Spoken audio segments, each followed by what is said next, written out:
अब से कुछ देर पहले वजीर आजम शहबाज शरीफ की सदारत में इत्तेहादी जमातों का इजलास हुआ है, जिसमें आसिफ जरदारी, मौलाना फजलुर रहमान और खालिद मकबूल सिद्दीकी ने शिरकत की। ज़राए के मुताबिक ये फैसला कर लिया गया है कि हुकूमत 2023 तक अपनी मुद्दत पूरी करेगी। कबल अज़ वक्त इंतखाबात के ऑप्शन को मुस्तरद कर दिया गया है। अब इत्तेहादियों ने तो यह फैसला कर लिया, मगर क्या शहबाज शरीफ भी यही फैसला करने में कामयाब हो पाएंगे और इस फैसले को मंतकी अंजाम तक पहुंचाने के लिए मुश्किल मुआशी फैसले करने के लिए तैयार होंगे, जिससे IMF का प्रोग्राम बहाल हो? रुपया मुसलसल गिर रहा है, स्टॉक मार्केट में एक हिजान की सूरत हाल बरपा है, क्योंकि शहबाज शरीफ फैसले नहीं कर पा रहे हैं। वो फैसला साजी के लिए जाने जाते हैं, मगर फैसलों से कतरा रहे हैं और मुल्क की मुआशी सूरत हाल को मजीद अबतर करने का बाइस बन रहे हैं। हमारे साथ सीनियर साथी सलीम साफी साहब मौजूद हैं। साफी साहब, बहुत शुक्रिया। साफी साहब, अब तक बहुत ज़्यादा तनकीद हो रही है हुकूमत पर और दुरुस्त हो रही है कि फैसले नहीं कर रहे हैं, मुल्क की मुआशी सूरत हाल को और ख़राब कर रहे हैं। अब क्या वाकई फैसला हो गया है? जो बड़े इत्तेहादी हैं MQM, JUIF, मौलाना फजलुर रहमान और आसिफ जरदारी साहब ने यह फैसला किया है कि अगस्त 2023 तक जाना है और हुकूमत को चलाना है। देखिए, जो आपने तनकीद की बात की ये बिल्कुल दुरुस्त है। एक तो ये है कि हुकूमत गिराने से पहले अपोजिशन जमातों को इन सब चीज़ों के बारे में सोचना चाहिए था, लेकिन तब ये लोग ये कह रहे थे कि ये फ़ैसले हम बाद में करेंगे। फिर ज़्यादातर वक्त इनकी बाहमी तकसीम में लग गई है कि जी मौलाना को कितना हिस्सा मिले, पीपल्स पार्टी को मिले, इसको कितना हिस्सा मिले।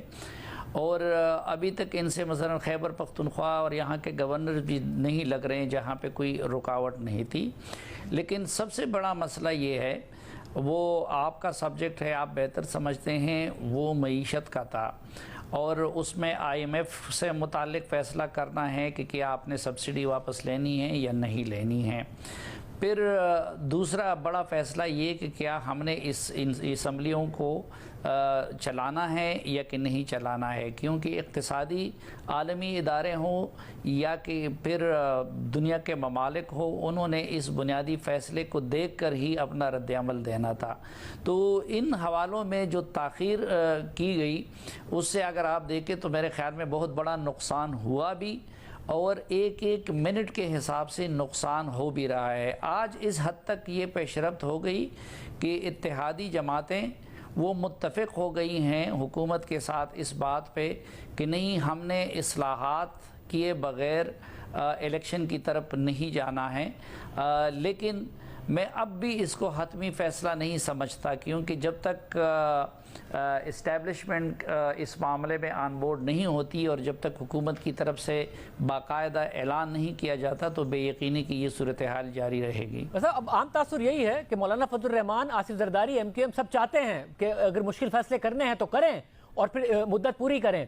और इतलात है कि शहबाज शरीफ भी ये चाहते हैं, मगर शहबाज शरीफ को कहीं से ये पैगाम दिया गया है कि आप अक्टूबर में इलेक्शन करा लें। इमरान खान दबाव बहुत बढ़ा रहे हैं और नवाज शरीफ साहब की तरफ से भी ये कहा गया है कि अगर मुश्किल फैसले करके फिर अक्टूबर में इलेक्शन कराना है तो बेहतर है कि आप फैसले ना करें, अभी इलेक्शन करा लें। क्या यही है कि शहबाज शरीफ चाह रहे हैं, मगर कहीं इदारों की तरफ से और फिर उसके नतीजे में नवाज शरीफ की तरफ से उन्हें यह पैगाम दिया गया?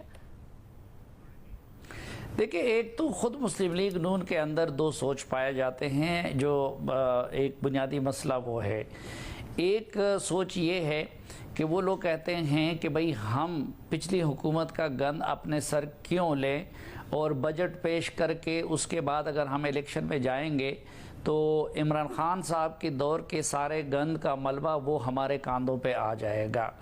दूसरी सोच उसके बरक्स ये है कि नहीं, हमें इस्लाहात करनी चाहिए और हमें इस वक्त मुश्किल फ़ैसले लेके मईशत को एक ख़ास डगर पे गामज़न करके और इंतखाबी इस्लाहात करके उसके बाद इलेक्शन की तरफ जाना चाहिए। लेकिन उसमें भी फिर उनको ये डर है कि कहीं दूसरी तरफ से फिर ये फ़ैसला ना हो जाए बजट पेश करने के बाद कि इलेक्शन की तरफ जाएं तो हम फिर खसारे में पड़ जाएंगे। इसलिए फिर वो ये समझते हैं कि उससे तो फिर बेहतर है कि हम बजट जो है वो निगरान हुकूमत को पेश करने दें और हम अभी इलेक्शन की तरफ जाएं। तो अब मेरे ख़्याल में ये जो दूसरी तरफ आप इशारा कर रहे हैं, वहाँ से अगर यकीन दहानी मिल जाती है कि फिर हुकूमत को जल्द इलेक्शन पे मजबूर नहीं किया जाएगा तो फिर तो इस्तेहकाम भी आ जाएगा और हुकूमत भी अपने फ़ैसलों में यकसू हो जाएगी। लेकिन अगर वहाँ पे से ये गारंटी नहीं दी जाती कि उनको क़बल अज़ वक्त इंतखाबात पे मजबूर नहीं किया जाएगा तो आज भी फिर ये इम्कान मौजूद है कि इस इत्तेफाक राय के बावजूद मुस्लिम लीग नून की क़यादत वो फ्रेश इलेक्शन की तरफ जाए। और अब आज इस फैसले के बाद क्या फिर जो कंसर्न क्वार्टर्स हैं उनसे ये बात पूछी जाएगी कि भाई आप मजबूर तो नहीं करेंगे, दबाव तो नहीं बढ़ाया जाएगा, ये कल होगा, आज होगा, फिर ये फैसला कब होगा, क्योंकि मईशत लटकी हुई है। जी, यही मैंने अर्ज़ किया कि आज के इजलास के बाद भी मेरी मालूमात के मुताबिक प्राइम मिनिस्टर की तरफ से ये कहा गया है कि भाई मुल्क को जिस जगह पे लाया गया है तो अब वो सिर्फ मईशत का नहीं बल्कि नेशनल सिक्योरिटी का मामला भी बन गया है और बहुत सारी चीज़ें जो है वो नेशनल सिक्योरिटी से मुताल्लिक हैं। इसलिए उनकी तरफ से इत्तेहादियों को कहा गया है कि वो नेशनल सिक्योरिटी के इदारों के साथ मुशावरत के बाद ही कोई हतमी फ़ैसला करेंगे। तो उनसे मुशावरत होगी और उसके बाद अगर हुकूमत ऐलान करती है कि हम इसको कंटिन्यू करेंगे तो उसके नतीजे में फिर इक़्तिसादी फ़ैसले भी लेना आसान हो जाएंगे और फिर इस्तेहकाम भी आ सकता है। और या उस मुशावरत से अगर हुकूमत को कुछ और पैगाम मिलती है तो फिर मेरे ख़्याल में उसके बाद भी इस बात का इम्कान है कि मुस्लिम लीग नून असम्बलियाँ तोड़ने और इलेक्शन की तरफ जाने का ऑप्शन ले। बहुत शुक्रिया सलीम साहब की गुफ्तगू आपने सुनी। दूसरी तरफ शेख रशीद साहब बड़े पुरएतमाद हैं कि इलेक्शन होंगे, इत्तेहादी भी साथ नहीं देंगे।